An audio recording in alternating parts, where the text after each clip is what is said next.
Ang hangin sa barangay San Isidro, Pampanga ay puno ng ingay at gulo ng taunan perya. Mga makukulay na banderitas ang nagsayaw sa hangin at ang amoy ng popcorn ay nahalo sa matamis na bango ng cotton candy.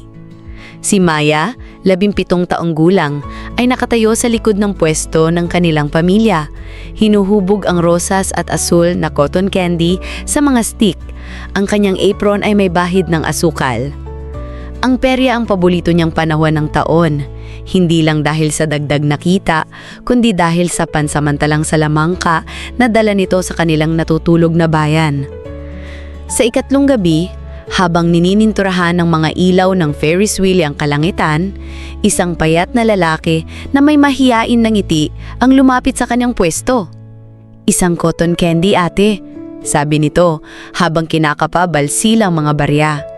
Napangiti si Maya, napansin ang kanyang kaba. "Libre na, basta sabihin mo muna pangalan mo." Biro niya. Namula ang lalaki. "Jolo po." Doon nagsimula.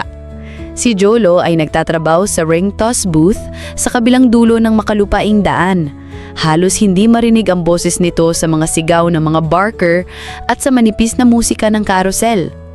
Tuwing gabi, napapadaan siya sa pwesto ni Maya sa kanyang pahinga, nagpapalitan ng corny na jokes para sa libreng cotton candy.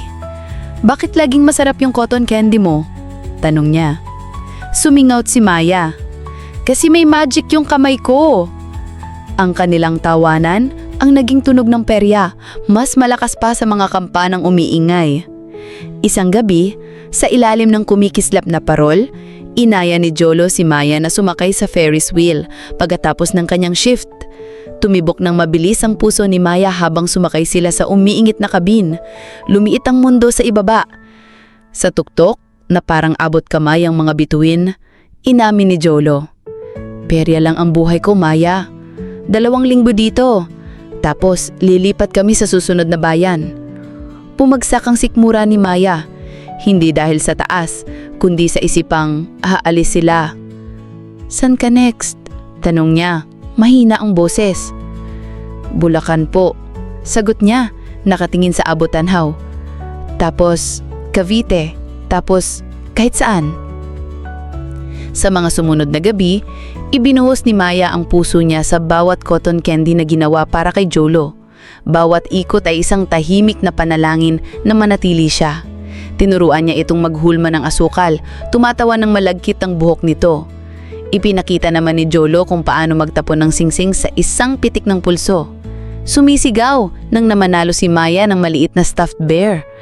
Pero malupit ang kalendaryo.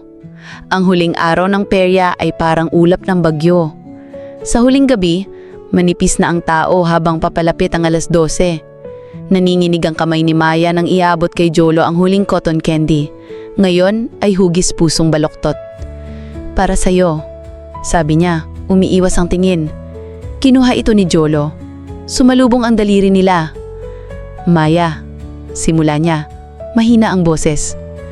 "Kung pwede lang, sasama ako sa'yo sa Pampanga forever." Napahigpit ang dibdib ni Maya. Gusto niya ring sabihin ito. Ipakilamat na manatili siya, pero natigil ang mga salita, parang asukal sa lalamunan. Sa halip, hinila niya si Jolo sa likod ng pwesto, malayo sa ingay ng tao. "Jolo, balik ka ha?" bulong niya, basag ang boses.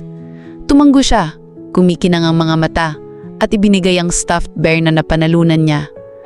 "Pangako, Maya, sa susunod na perya, hahanapin kita ha."